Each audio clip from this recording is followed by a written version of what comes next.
Good morning, afternoon, or evening, guys. We are back. It is UFC 257. This is the first pay-per-view of the 2021 calendar year. We're resetting our stats to 0. We're going to start completely blank and do it year to year. We're doing the main card only. If you are following on the Twitter timeline, there will be some links either side of me potentially or in the description box below. And if you haven't already done so, please hit the like button and hit the subscribe button while you're at it. So we're going to go with the first fight of the night on the main card will be Marina Rodriguez and Amanda Ribas. Ribas, I believe, off the top of my head, was on a 4 or 5 fight win streak, but obviously things now start to get a little bit tougher as she's climbing the rankings. Rodriguez is better in the stand-up, but Ribas is very good on the ground from what we've seen over the last couple of fights or so. I believe her way to victory is by taking this to the mat, scrambling, doing her thing on the mat, because she is very, very good. So at the very, very minimum, she needs to take this to the ground. If she stands up, she's not going to win this fight. So official pick, Amanda Ribas, points or submission, something along those lines. Moving on to Andrew Sanchez versus, I'm going to butcher this name, so I apologise in advance, Makhmud Muradov, or Muradov, sorry, should I say. He's got decent power and very, very solid ground and pound, so that is where my pick lies. So Makhmud, by TKO or points, we're going to go with double chances because it's a lot safer bet, to be fair, with a lot of these, to be honest with you. So now we're going up with, there's 3 fights left. We have, at the minute, we have Jessica I versus Joanne Calderwood. Jessica I is decent, she's very, very good, but the precision and the technique, in my opinion, goes to Calderwood, even though she's lower ranked. I feel like the only way Jessica I wins this fight is if she makes it into a scrappy fight, like a street fight sort of. Calderwood has incredible game plans, great team behind her, she's precise, she's just normally on point, so that is where my pick would be. Calderwood probably by, do you know what, I'm going to say sub or points here again, sub or points. But as I said, Jessica I can win, she just needs to make Calderwood not follow the game plan, if I'm completely honest with you. Now we're into the co-main event. It is Michael Chandler's debut in the UFC against the Hangman Dan Hooker.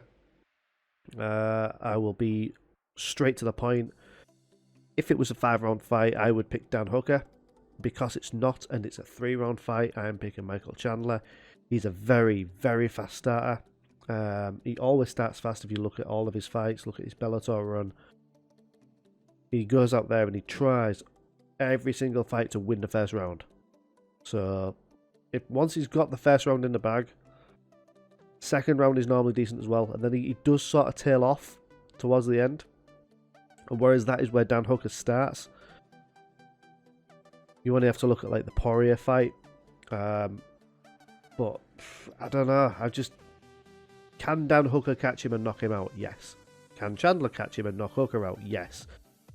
I'm going with a points win for Chandler here. I don't think either of these fighters cause a stoppage. I'm going with Chandler. We're going with Chandler. And now we're on to the main event. Dustin Poirier versus Conor McGregor. He's got a hard chin as Poirier, 155. Worth noting, he took, if you don't already know, obviously him and Gaethje had a tremendous fight. He took what Gaethje could throw at him, and Khabib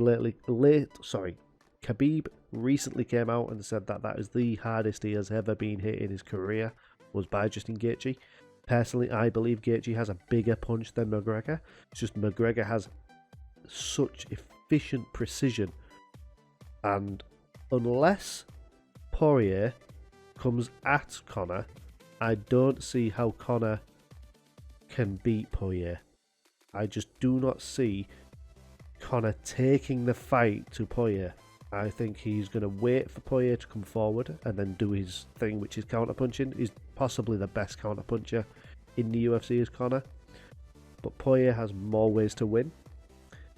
He's a more evolved fighter. Obviously, Conor has evolved, but he's... How can I word this?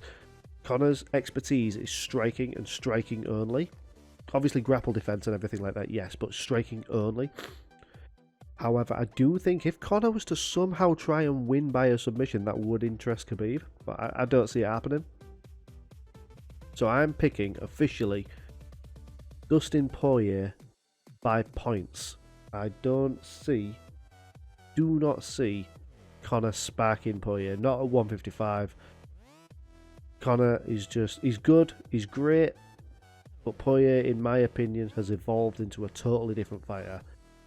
He's more well-rounded, and to be fair, all Poirier has to do, if he can, is take McGregor down.